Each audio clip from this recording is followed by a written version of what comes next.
ഇത്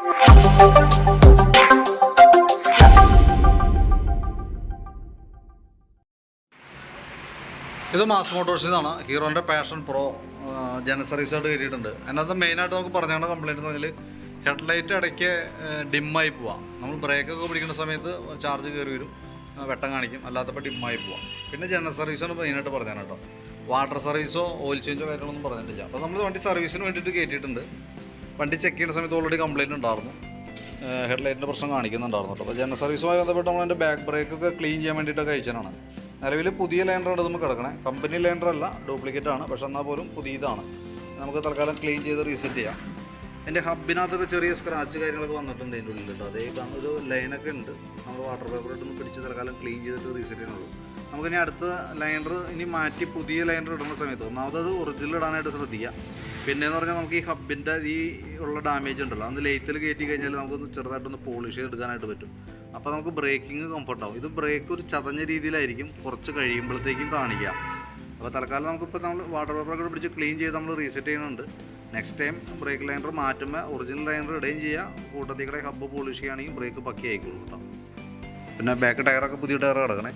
പിന്നെ അതേപോലെ തന്നെ ചെയിനൊക്കെ ചെറിയൊരു ലൂസ് ഉണ്ട്, ചെറുതല്ല നല്ല രീതിയിൽ ലൂസ് ഉണ്ട്. അത് നമുക്ക് ടൈറ്റ് ചെയ്യാനുണ്ട്. മാക്സിമം ടൈറ്റിങ്ങിലേക്ക് ഇടേണ്ടി വരും. കാരണം അഡ്ജസ്റ്റിങ് മാക്സിമത്തിലാണ് നിൽക്കുക. അപ്പോൾ നമുക്ക് പരമാവധി അഡ്ജസ്റ്റ് ചെയ്തിടാം.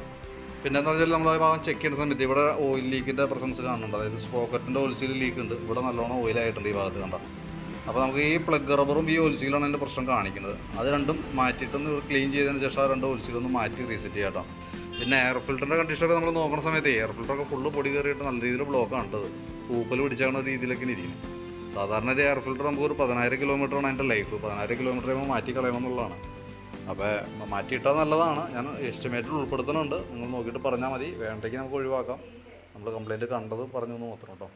പിന്നെ അതേപോലെ തന്നെ നമുക്ക് അതിൻ്റെ വയറിങ്ങിൻ്റെ ഭാഗം നമ്മൾ ചെക്ക് ചെയ്യുന്നുണ്ട്. വയറിങ് ഈ ഭാഗത്ത് നമ്മൾ ചെക്ക് ചെയ്യുന്ന സമയത്ത് ഇവിടെ ഒരു പൊട്ടലൊക്കെ ഉണ്ട് കേട്ടോ. അപ്പോൾ നമ്മൾ സോൾഡർ ചെയ്ത് ഇൻസുലേറ്റ് ചെയ്ത് ക്ലിയർ ചെയ്യാം. അതുപോലെ തന്നെ ബാക്ക് സൈഡ് ഈ ടൈലൈറ്റിൻ്റെ ഈ ഭാഗത്തും സെയിം പ്രോബ്ലംസ് തന്നെ കാണിച്ചിട്ടുണ്ട്. ഇവിടെ എക്സ്റ്റൻഷനൊക്കെ കൊടുത്തിട്ടാണ് ഇട്ടേണേ. അപ്പോൾ അതും നല്ല രീതിയിലൊന്ന് ടേപ്പൊക്കെ ചെയ്ത് ക്ലിയർ ചെയ്തിടാം. നമുക്ക് ആ ഹെഡ്ലൈറ്റിൻ്റെ പ്രോബ്ലം കാണിച്ചുകൊണ്ടിരുന്നതിൻ്റെ റീസൺ എന്ന് വെച്ചാൽ ഇരിക്കുന്ന റെക്ടിഫയർ എന്ന് പറയുന്ന യൂണിറ്റാണ് കംപ്ലയിൻറ്റ്. ഇതാണ് നമുക്ക് വണ്ടിയിൽ ഇരുന്നിരുന്ന പഴയത്. ഞാനപ്പോൾ പുതിയത് വെച്ചിട്ടൊന്ന് ചെക്ക് ചെയ്തതാണ്. അപ്പോൾ ഓൾറെഡി കംപ്ലയിൻറ്റ് റെഡി ആയിട്ടുണ്ട്, വേറെ പ്രശ്നമൊന്നുമില്ല. ബാറ്ററി നമുക്കിത് ഇരിക്കുന്ന പുതിയ ബാറ്ററിയാണ്, 2024 മോഡൽ ബാറ്ററിയാണ് വണ്ടിയിൽ ഇരിക്കുന്നത്. അപ്പോൾ ഞാൻ അതുകൂടി ഒന്ന് ചെക്ക് ചെയ്തിട്ട് കൂട്ടത്തിൽ ടെസ്റ്റ് ചെയ്ത് വിടുന്നുണ്ട് കേട്ടോ. പുതിയ ബാറ്ററിയാണ്, കംപ്ലയിൻ്റ് ഒന്നും ഉണ്ടാവില്ല. അപ്പോൾ നമുക്ക് സർവീസിൻ്റെ ഭാഗത്തിൽ ബാറ്ററി ടെസ്റ്റ് കൂടി ഉള്ളതുകൊണ്ട് കൂടുതൽ ചെയ്ത് വിടുന്നുള്ളൂ. 12.92 റേഞ്ചിൽ വോൾട്ട് കാണിക്കുന്നുണ്ട്. ബാറ്ററി നമ്മൾ ടെസ്റ്റിലേക്ക് കൊടുത്തിട്ടുണ്ട്. ബാറ്ററി ടെസ്റ്റിലേക്ക് കൊടുക്കുമ്പോൾ ഇവിടെ ഓൾറെഡി ഓക്കെ ആയിട്ട് കാണിക്കുള്ളൂ. കാരണം പുതിയ ബാറ്ററിയാണ്, എന്നാൽ പോലും നമുക്ക് കൂട്ടത്തിൽ ചെയ്തു എന്നുള്ളൂ കേട്ടോ. പിന്നെ ബാക്കിൽ വരുന്ന ടെയിൽ കവർ, ഈ വരുന്ന ടെയിൽ പാനലുണ്ടല്ലോ, റൈറ്റ് സൈഡിലുള്ള കവർ, ശരിക്കും അത് ഫുൾ അതിൻ്റെ എല്ലാ ബോൾട്ട് ചെയ്യുന്ന ഭാഗം പൊട്ടിയിട്ട് ഇരിക്കണം കേട്ടോ. അത് ചെറിയൊരു അഡ്ജസ്റ്റ്മെൻറ്റിലേക്കാണ് അതും ഇരിക്കണം കേട്ടോ. അപ്പോൾ നമുക്കിത് റിപ്പയർ ചെയ്യാൻ വേണ്ടി അഴിക്കുമ്പോഴാണ് അതിൻ്റെ അവസ്ഥ കാണുന്നത്. അത് ഒരു ഭാഗത്ത് പോലും പിടുത്തമില്ല. തൽക്കാലം അതങ്ങനെ തന്നെ റീസെറ്റ് ചെയ്യാം. അതുപോലെ തന്നെ ഇതിൻ്റെ അപ്പുറത്തെ കവറും ഈ സൈഡിലെ കവറും ലെഫ്റ്റ് സൈഡിലെ കവറും ഇവിടെ പൊട്ടിയേക്കുന്ന അവസ്ഥയിലാണ് ഇരിക്കുന്നത്. ഇവിടെയൊക്കെ പൊട്ട് വീണിരിക്കുന്നുണ്ട് കേട്ടോ. ഒന്ന് ശ്രദ്ധയിൽ പെടുത്തിയെന്നുള്ളൂ. പിന്നെ നമുക്ക് അതിന് ശേഷം നമ്മൾ അതിൻ്റെ ഫ്രണ്ട് ബ്രേക്കും കൂടി ഭാഗം കൂടി ഒന്ന് അഴിച്ച് ക്ലീൻ ചെയ്ത് നമ്മൾ റീസെറ്റ് ആക്കാം. എഞ്ചിൻ ഓയിൽ കേസ് മാറ്റണ്ടെന്നൊക്കെ പറഞ്ഞാൽ ഓൾറെഡി വിട്ടിട്ടാണ്. അപ്പോൾ നമുക്ക് ജസ്റ്റ് ഒന്ന് ചെക്ക് ചെയ്ത് വിടണുള്ളൂ. സ്പാർക്ക് പ്ലഗ് ഒന്ന് അഴിച്ച് ക്ലീൻ ചെയ്ത് റീസെറ്റ് ചെയ്യുന്നുണ്ട്. അതെല്ലാം നമുക്ക് ജനറൽ സർവീസിൽ വന്ന വർക്കാണ്. ഈ വയറിങ്ങിൻ്റെ കേസ് നമുക്ക് അഡീഷണൽ വന്നാണ്. കാരണം എന്ന് വെച്ചാൽ അത് പുറമെ തന്നെ വർക്കുകളാണ് കേട്ടോ, ജനറൽ സർവീസിൽ ഉൾപ്പെടാത്ത വർക്കാണ്. പിന്നെ എന്താ വെച്ചാൽ ഫ്രണ്ട് ഫോർക്കിൻ്റെ ഭാഗത്ത് ശ്രദ്ധിച്ചോ, ഇവിടെ ഓയിൽ ലീക്ക് കാണിച്ചു തുടങ്ങിയിട്ടുണ്ട്. ആരംഭമാണ് അത്. കൂടുതൽ ഓയിൽ ലീക്ക് ആവണതിൻ്റെ മുമ്പ് ഇടയ്ക്ക് എപ്പോഴെങ്കിലും കേട്ടിട്ട് അതിൻ്റെ ഫോർക്കിൻ്റെ ഓയിൽ സീൽ കാര്യങ്ങളൊക്കെ മാറ്റിയിടാനായിട്ട് ശ്രദ്ധിക്കാം. കാരണം അങ്ങനെ കിടന്ന് ഓടുന്തോറും നമുക്ക് ഫോർക്ക് പൈപ്പൊക്കെ കംപ്ലയിൻറ്റ് വരാനുള്ള സാധ്യത കൂടുതലാണ്. അപ്പോൾ നമുക്കൊരു 900-950 രൂപ തീരേണ്ടത് ഏകദേശം നമുക്കൊരു 3000 രൂപയൊക്കെ ചിലവ് വരുന്ന രീതിയിലേക്ക് എത്തുന്നത് ശ്രദ്ധിച്ച് ചെയ്യാന്നുണ്ടെങ്കിൽ കേട്ടോ.